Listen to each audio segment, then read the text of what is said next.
Hello बच्चों, welcome back to my channel. कैसे हैं आप सब लोग। बिजनेस स्टैटिक्स में हम एमसीक्यू सॉल्व कर रहे थे। 20 क्वेश्चंस मैंने सॉल्व करवाए थे। अगर आपने वो वीडियोस नहीं देखी हैं तो उनका लिंक आपको इस वीडियो के डिस्क्रिप्शन में मिल जाएगा, वहाँ जाके चेक कर सकते हैं। तो आइए अब हम उसके आगे के एमसीक्यूज सॉल्व करते हैं। अगर किसी और भी सब्जेक्ट पर आप एमसीक्यूज चाहते हैं मुझे कमेंट करिएगा, उस सब्जेक्ट्स पर भी एमसीक्यूज लेकर के मैं आप लोग के लिए आऊँगी। चलिए अब स्टार्ट करते हैं आगे 21 क्वेश्चन से। आपका क्वेश्चन है, सांख्यिकी की परिभाषा सांख्यिकी अनुमानों एवं संभावनाओं का विज्ञान है, निम्न द्वारा दी गई है।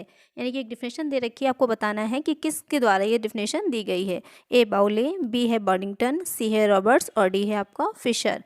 तो यहाँ पर ये डिफिनेशन जो दी गई है वो बॉर्डिंगटन के अनुसार दी गई, यानी कि आपका करेक्ट आंसर हो जाएगा ऑप्शन बी। नेक्स्ट क्वेश्चन है आपका, निम्नांकित में से कौन सी प्राथमिक आंकड़े संग्रह करने की विधि नहीं है। Which of the following is not a method of collecting primary data. यानी कि आपके 4 मेथड्स दे रखे हैं, उसमें से आपको ये बताना है कि उससे कौन सा मेथड जो है वो आपका प्राइमरी डेटा को कलेक्ट करने का मेथड नहीं है। फर्स्ट है आपका प्रत्यक्ष साक्षात्कार, बी है परोक्ष साक्षात्कार, सी है राष्ट्रीय प्रकाशन और डी है आपका प्रश्नावली पद्धति। Direct interview, indirect interview, national publications और क्वेश्चनर मेथड।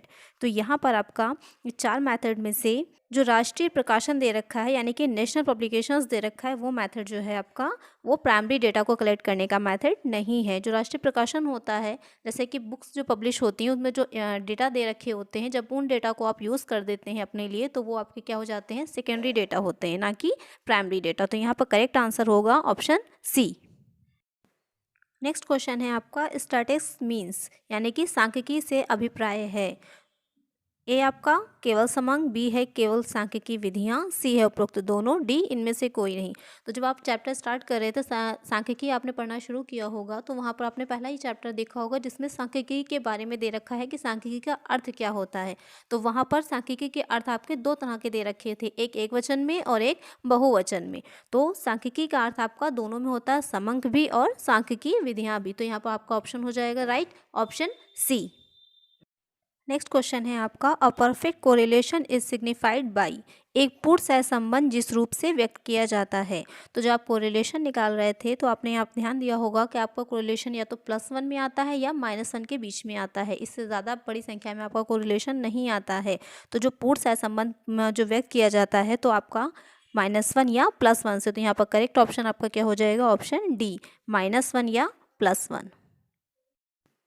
नेक्स्ट क्वेश्चन है आपका, the data obtained by the Economics Times are. यानी कि इकोनॉमिक टाइम्स द्वारा प्राप्त समांक हैं प्राथमिक, द्वितीयक, उपरोक्त दोनों या फिर इनमें से कोई नहीं। तो इकोनॉमिक टाइम्स क्या है, आपकी एक मैगजीन है। तो मैगजीन से अगर कोई भी आप समांक या डेटा ले रहे हैं तो वो क्या हो जाता है, आपका सेकेंडरी डेटा हो जाता है। तो यहाँ पर आपका राइट आंसर क्या हो जाएगा, ऑप्शन बी यानी कि द्वितीयक, सेकेंडरी। नेक्स्ट क्वेश्चन है आपका, स्टैटिकल एरर मीन्स यानी कि सांख्यिकी विभ्रम का अर्थ है।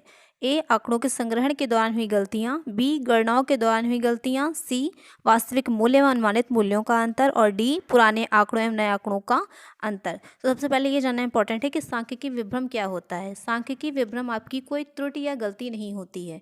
सांख्यिकी विभ्रम आपका एक भूल होती है, यानी कि जब कोई भी आंकड़े हम एकत्रित कर रहे हैं, कलेक्ट कर रहे हैं, उस दौरान जब हम भूलवश कोई गलती कर देते हैं। फॉर एग्ज़ाम्पल हमें 500 स्टूडेंट्स की डेटा कलेक्ट करने थे, 500 बच्चों छात्रों के हमें डाटा आंकड़े एकत्रित करने थे और हमने गलती से सिर्फ 480 लोगों के ही बच्चों के ही आंकड़े एकत्रित किए। तो क्या हो जाएगा, यहाँ पर 20 लोगों की त्रुटि हो जाएगी। समझा हमने कि 500 के लिए, लेकिन हमने लिए थे वास्तव में सिर्फ 480 लोगों के, 480 स्टूडेंट्स के। तो वहाँ पर हमारा 20 बच्चों का क्या होगा, विभ्रम हो जाएगा, एरर हो जाएगा। तो इस तरह से हमारा जो राइट आंसर निकल के आ रहा है इसमें हो जाएगा ऑप्शन सी, वास्तविक मूल्य एवं अनुमानित मूल्यों का अंतर, difference between actual value and estimated value. Next question है आपका, वहांग जड़ता का नियम का निष्कर्ष है। द लॉ ऑफ ग्रेट इंटेरिया कंक्लूड्स।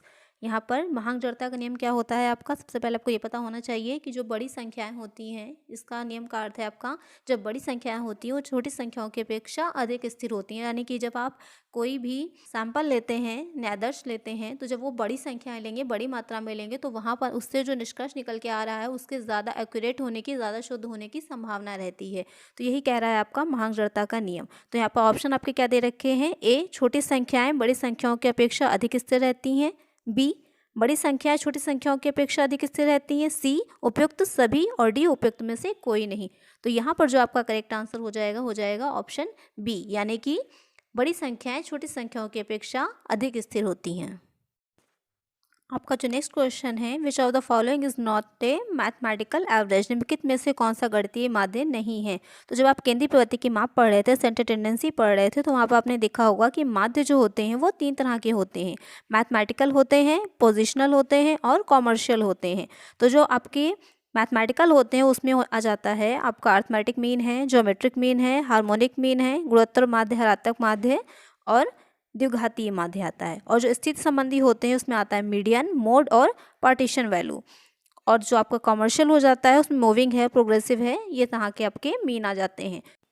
यहाँ पर क्वेश्चन में आपसे ये पूछा है गणितीय माध्य नहीं है कौन सा, तो गणितीय माध्य नहीं है आपका बहुलक यानी कि मोड। तो करेक्ट आंसर हो जाएगा ऑप्शन डी, बहुलक मोड।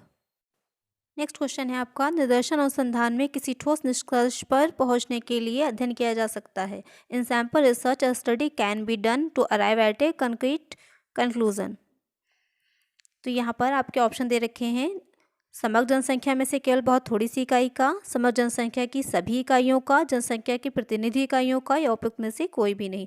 तो आपको पता होगा जो अनुसंधान के 2 तरीके होते हैं, एक आपका समग्र होता है, दूसरा होता है निदर्शन अनुसंधान। तो निदर्शन अनुसंधान में क्या करते हैं, हम कुछ प्रतिनिधि इकाइयों को चुनते हैं, उन्हीं के माध्यम से हम निष्कर्ष तक पहुँचते हैं। तो यहाँ पर आपका राइट आंसर क्या हो जाएगा, option C, representative units of the population, जनसंख्या के प्रतिनिधि इकाइयों का। नेक्स्ट क्वेश्चन है आपका, टैबुलेशन इज नॉट इंटेंडेड, यानी कि साड़ियन का उद्देश्य नहीं है।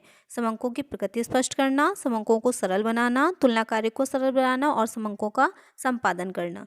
तो टैबुलेशन और क्लासिफिकेशन आपने एक चैप्टर पढ़ा होगा, वर्गीकरण और साड़ियन क्या होता है।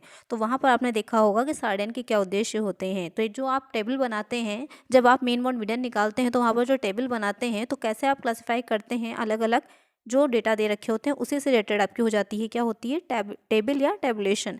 तो यहाँ पर उसमें प्रकृति का भी आ जाती है और सरल भी बनाते हो कि एक टेबल जब होती है तो आप इजीली उसे देख पाते हो, समझ पाते हैं कि क्या डेटा किसके बारे में दे रखा है, और हम आपस में दोनों की तुलना भी कर सकते हैं, कंपेयर भी कर सकते हैं।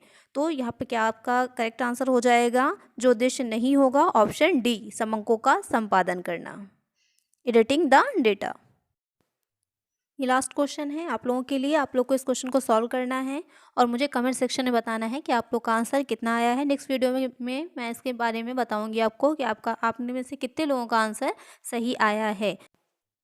और सब्जेक्ट पर भी अगर आप वीडियो चाहते हैं, एमसीक्यूज़ चाहते हैं, तो प्लीज़ मुझे कमेंट करिएगा, तो मैं बाकी के सब्जेक्ट पर भी एमसीक्यूज़ लेकर के आप लोग के लिए आऊँगी।